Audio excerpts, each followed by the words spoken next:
అమ్మా! అక్కడ ఏదో ఉందనిపిస్తోంది. నాకైతే అక్కడికి వెళ్లి చదువుకోవాలనిపిస్తుందమ్మా. అయినా ఇప్పుడు ఇవన్నీ ఎందుకడుగుతున్నావు అని ఆరుపాప అడగడంతో, నీకు ఆ స్కూల్లో సీటొచ్చింది. లెటర్ కూడా వచ్చింది. రేపు మనం బయలుదేరి వెళ్తున్నాము అని బాగి చెప్పడంతో, ఏ ఏ అవునా! థ్యాంక్ యూ సో మచ్ అమ్మా! Thank you so much. నేను బట్టలు సర్దుకుంటానమ్మా అంటూ ఆరుపాప అక్కడి నుండి పరుగులు పెట్టి వెళ్ళిపోతుంది. ఏంటి స్వామి ఇదంతా?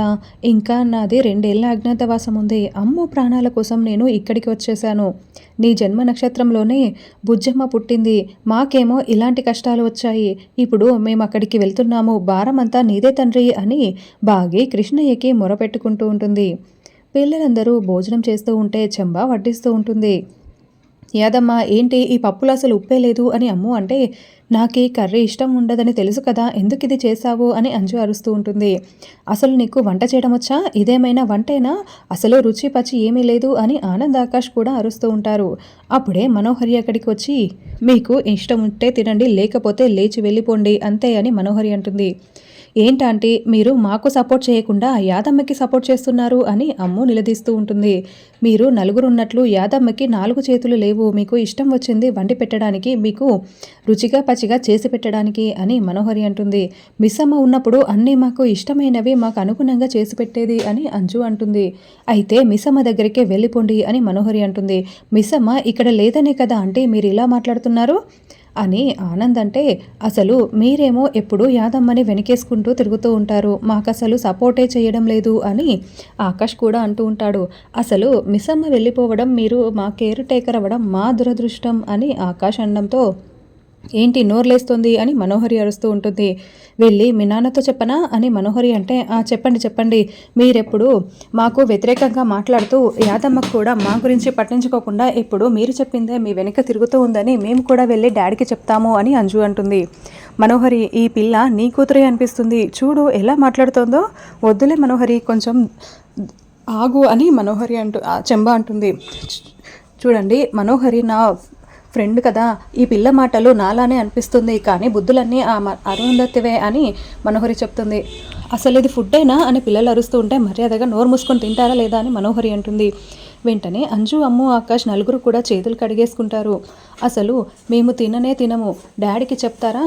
చెప్పుకోండి, మేము కూడా చెప్తాము. ఏదో ఒక రోజు మీ బాగోతం మొత్తం కూడా డాడీకి తెలిసిపోతుంది. అప్పుడు మీ సంగతి డాడ్ చెప్తారు అని పిల్లలు వార్నింగ్ ఇస్తూ ఉంటారు. మీ నాన్న నాకే సపోర్ట్ చేస్తారు, మీ మాట అస్సలు వినరు అని మనోహరి అంటే, ఇప్పుడు డాడీకి నిజం తెలియదు కాబట్టి ఇలా మాట్లాడుతున్నారు. ఏదో ఒక రోజు నిజం తెలుస్తుంది కదా, అప్పుడు మీకు ఉంటుంది. అయినా కూడా డాడీకి మిస్సమ్మ వెళ్ళిపోయిందన్న కోపం మాత్రమే ఉంది. మీరంటే ప్రేమ ఇష్టం లాంటివి డాడీకి అస్సలు లేవు. డాడ్ ప్రేమించింది మా అమ్మని, తర్వాత మిస్సమ్మని మాత్రమే. మీరు ఎప్పుడు మా అమ్మ స్థానంలోకి రాలేరు కూడాను అని అమ్ము అంటే, ఏదో ఒక రోజు మిస్సమ్మ తిరిగి వస్తుంది, అప్పుడు మీ పని చెప్తాంలే అని ఆనంద్ ఆకాష్ కూడా వార్నింగ్ ఇచ్చి వెళ్తూ ఉంటే అంజు మాత్రం మౌనంగా వెళ్తూ మెట్ల దగ్గరే నిలబడి మనోహరిని గమనిస్తూ ఉంటుంది.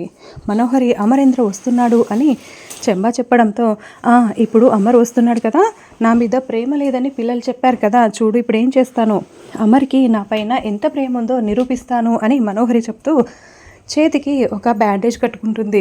యాదమ్మ ఇదిగో ఈ ప్లేట్లన్నీ కూడా తీసేసేయి, నాకు ఒక ప్లేట్ పెట్టు, అడ్డం అన్నం వడ్డించు అని మనోహరి డైనింగ్ టేబుల్ దగ్గర కూర్చొని ఉంటుంది. అంజు ఇదంతా చాలా షాకింగ్గా చూస్తూ ఉంటుంది. ఇక అమర్ లోపలికి రావడంతో మనోహరి లెఫ్ట్ హ్యాండ్తో స్పూన్తో తింటూ ఉంటుంది. రా అమర్ వచ్చి కూర్చో తిను అని మనోహరి పిలుస్తూ ఉంటే, నేను ఆఫీస్లో తినేసి వచ్చాను, నువ్వు తిను మనోహరి అని అమర్ అంటాడు. యాదమ్మ పిల్లలు భోజనం చేశారా అని అడగడంతో, వాళ్ళందరూ తినేశారు అమర్, వాళ్ళు తిన్న తర్వాత ఇదిగో నేను ఇప్పుడే తింటున్నాను అని మనోహరి అంటుంది. మనోహరి రైట్ హ్యాండ్కి ఏమైంది అని అమర్ అడగడంతో, వంట చేసేటప్పుడు ఫింగర్ కట్ అయిపోయింది అమర్ అని మనోహరి చెప్తుంటే అంజు మరింత షాకింగ్గా నోరు తెరుచుకొని మెట్ల దగ్గర నిలబడి వింటూ ఉంటుంది. వంట చేయడానికి యాదమ్మ ఉంది కదా అని అమర్ అంటే, మేడం గారే తన చేతులతో పిల్లలకి వంట చేసి పెడతానని, ఇదిగో పిల్లలందరూ తిన్న తర్వాత ఇలా తినడానికి కష్టపడుతోంది అని యాదమ్మ తెగ బిల్డప్ కొడుతూ ఉంటుంది. ఆ చెయ్యి పూర్తిగా విరిగిపోయి ఉంటే బాగుండేది అని రాథోడ్ తిట్టుకుంటూ ఉంటాడు. నువ్వు వెళ్ళు అమర్, నేను తింటాను అని మనోహరి అంటే, ఆగు మనోహరి నేను తినిపిస్తాను అని అమర్ ప్లేట్ పట్టుకుంటాడు. ఓ మనోహరి అంటే ఇదా మీ ఎదవ ప్లాను, చెప్తా మీ సంగతి అని అంజు మనసులో అనుకుంటూ అమర్ స్పూన్ని మనోహరి నోటి దగ్గర పెట్ట పెట్టబోతూ ఉంటే డాడ్ ఆగండి అంటూ అంజు పరిగెత్తుకుంటూ అక్కడికి వస్తుంది. డాడ్, మనోహరి ఆంటీ చాలా కష్టపడి వంట చేసింది కదా, నేను తినిపిస్తాను, మీరు వెళ్ళి ఫ్రెష్ అప్ అవ్వండి అని అంజు చెప్పడంతో అలాగే అంటూ అమర్ తినిపించకుండా ప్లేట్ని అంజు చేతిలో పెట్టేసి వెళ్తాడు. చా, ఏంటే ఇలా దయ్యం పిల్లలాగా వచ్చి ఇలా చెడగొట్టావు అని మనోహరి తిట్టుకుంటూ ఉంటుంది. ఈ అంజు పాప మనోహరి తిక్క కుదిరించింది అని రాథోడ్ నవ్వుకుంటూ చూస్తూ ఉంటాడు. యాదమ్మ చేసిన వంట తినండి ఆంటీ తినండి అని అంజు అంటే అమర్ ప్రేమగా నాకు తినిపిస్తూ ఉంటే శకునిలాగా అడ్డుపడ్డావు కదే అని మనోహరి అంటుంది. మరి మీరు శూర్పణకలాగా మా నాన్నతో అన్నం తినిపించుకోవాలని చూస్తే నేను ఊరుకుంటానా? ఇప్పుడు తినండి అంటే నేను తినిపిస్తున్నాను కదా అని అంజు అంటే ఏం అక్కర్లేదు, ఇలా ఇవ్వు నేనే తింటాను అని మనోహరి అంటుంది. నాకు కూడా అదే కావాలంటే తినండి అంటూ అంజు అక్కడి నుండి వెళ్ళిపోతుంది. కుక్క ఘాటికి చెప్పు దెబ్బ అని రాథోడ్ అనడంతో ఏంటి అని మనోహరి మండిపడుతూ ఉంటుంది. ఫోన్లో న్యూస్ అండి, న్యూస్ అయినా ఇదేదో విచిత్రంగా ఉందే, కుక్క కాటుకి వ్యాక్సిన్ వేయించుకోకుండా చెప్పుతో కొడతారా, భలే ఉందే న్యూస్ అంటూ రాథోడ్ నవ్వుకుంటూ వెళ్తాడు. రాథోడ్ నీ గురింటే మాట్లాడుతున్నాడు మనోహరి అని యాదమ్మ అంటే నాకు అర్థమైంది, పిల్లల సంగతి రాథోడ్ సంగతి అందరి సంగతి తేలుస్తాను అని మనోహరి అంటుంది. బాగి పాప సరస్వతి మేడం బస్టాండ్లో ఉంటారు. సరే మేడం బస్సు వచ్చింది వస్తాము అని బాగి చెప్తూ ఉంటే చూడమ్మా బస్సు దిగగానే రాజుగారు వచ్చి రిసీవ్ చేసుకుంటారు, అక్కడ ఆశ్రమానికి వెళ్ళి ఉండండి, జాగ్రత్త, ఆరు పాప చాలా బాగా చదువుకోవాలి అని సరస్వతి మేడం చెప్తూ ఉంటే అయ్యో ఎందుకు మేడం మీకు శ్రమ, మేము అక్కడ ఎక్కడో ఒక చోట బయట ఉంటాము అని బాగి అంటుంది. అయ్యో మీరు చేసిన సహాయంకి మేము రుణం తీర్చుకుంటున్నట్లు అవుతుందిలే అమ్మా, అయినా అంత సహాయం చేశారు ఈ మాత్రం మేము చేయలేమా అని సరస్వతి వాడేనంటే అయినా మా అక్క అక్కడ పెరిగింది కదా, ఇది ఒక సహాయమే కాదు మేము చేసింది అని బాగే అంటుంది. అయినా కూడా ఇంకేమీ మాట్లాడకమ్మా, నువ్వు ఆశ్రమంలోనే ఉండు, ఆరు పాప జాగ్రత్త అని జాగ్రత్తలు చెప్తూ ఉంటుంది. 2 ఏళ్ల ముందే వెళ్తున్నా మేడం, చాలా భయంగా ఉంది అని బాగే అంటుంది. ఏం కాదు, అంతా ఆ దేవుడే చూసుకుంటాడు అని వాళ్ళని బస్ ఎక్కిస్తుంది. దేవుడా ధైర్యం చేసి నేను వీళ్ళని అక్కడికి పంపిస్తున్నాను, త్వరగా బాగేని పాపని ఆ ఇల్లు చేరుకునేలా చెయ్యి అని సరస్వతి వాడని వేడుకుంటూ ఉంటుంది. అప్పుడే విక్రమ్ అనే పోలీస్ ఆఫీసర్ కూడా బస్సు ఎక్కుతాడు. ఏంటి విక్రమ్ సార్ మీరు బస్సు ఎక్కుతున్నారా అని రాథోడ్ ఫోన్ చేయడంతో ఎక్కుతున్నాను అని అతను చెప్తూ ఉంటాడు. ఇంతకీ మీ ఆఫీసర్ ఎక్కడా అని విక్రమ్ అడగడంతో ఇదిగో ఇస్తున్నాను అని రాథోడ్ అమర్కి ఫోన్ ఇవ్వగానే అతను బ్యాగ్ పెడుతూ ఫోన్ని కింద పడేస్తూ ఉంటాడు. ఆరు పప్పు పట్టుకుంటుంది.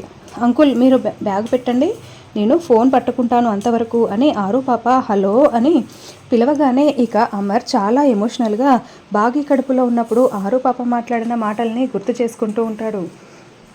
అంకుల్ బ్యాగ్ పెడుతున్నారు, అంతవరకు మీరు లైన్లోనే ఉండండి, మీరు లైన్లోనే ఉన్నారా అని ఆరు పాప మాట్లాడుతూ ఉంటే ఇక షాక్లో ఉన్న అమర్ కేవలం వింటూ మాత్రమే ఉంటాడు. బ్యాగ్ పెట్టేసిన తర్వాత థ్యాంక్ యూ పాప, ఇలా ఇవ్వు ఫోన్ అని అతను ఫోన్ తీసుకుంటాడు. హలో విక్రమ్, ఇందాక ఫోన్లో మాట్లాడిన పాప ఎవరు అని అమర్ అడుగుతూ ఉంటే ఎవరో పాప, నేను బ్యాగ్ పెడుతుంటే నా ఫోన్ పడిపోయింది అందుకే ఆ పాప మాట్లాడింది అని విక్రమ్ చెప్తాడు. ఇంతకీ రేపు రాథోడ్ని పంపించు అని విక్రమ్ అంటే రాథోడ్తో పాటు నేను కూడా వస్తాను, మనం కలిసి చాలా రోజులైంది కదా అని అమర్ ఫోన్ పెట్టేస్తాడు. ఎందుకు సార్ అలా ఉన్నారు అని రాథోడ్ అడగడంతో ఆరు గుర్తుకొస్తుంది అని అమర్ అంటాడు.